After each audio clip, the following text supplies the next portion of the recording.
Hi, this is Keena Kim with PivotalDiscovery.com, here with George Socha at the Thomson Reuters 12th Annual eDiscovery and Records Retention Conference here in San Francisco. George is going to share some thoughts with us on how he sees eDiscovery in the global arena. One of the sets of questions we ask people in the survey we conduct is what sort of activities they have going on, not just in the U.S., but around the world when it comes to electronic discovery. And increasingly, as I talk with law firms, corporations, services and software providers, they too are thinking about those issues. Because electronic discovery has gone global in a couple of ways. One I'll be briefer on is the world has come to us. It's no longer safe to assume that because you're dealing with a matter wholly within the United States, that all your materials are going to be in English. You have to assume that you're going to be dealing with multiple languages, and often multiple languages in the same file. And as you evaluate services and software and build out processes, you should keep that in mind.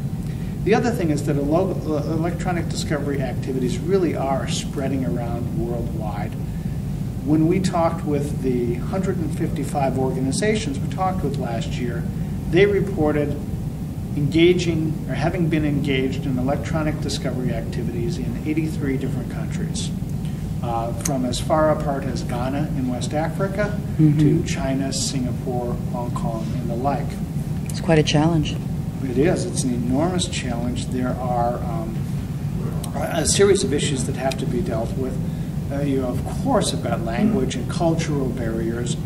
But one of the major challenges people face in dealing with electronic discovery outside the United States are all the various privacy rules, regulations, and requirements that many other countries still have, unlike us in the United States. These can be particularly important if you are in, for example, Germany or France. But these are topics that you need to look into and research if you're going into various Asian countries, Latin American countries, anywhere.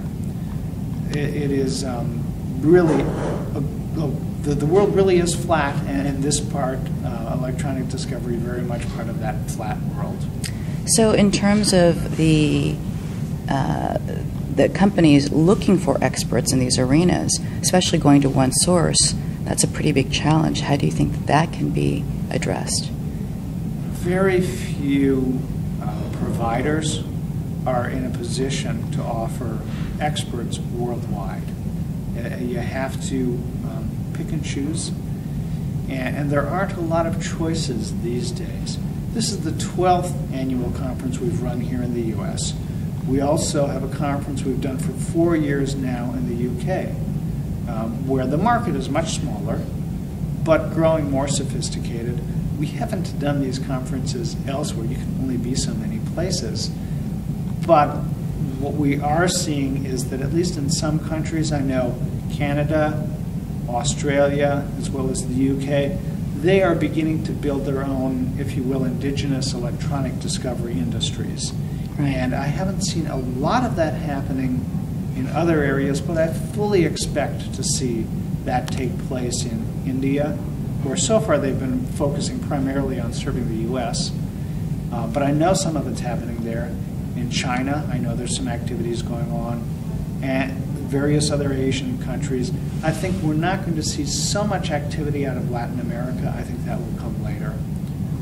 But if you're looking for an expert and you're outside of the U.S., it's going to be a challenge.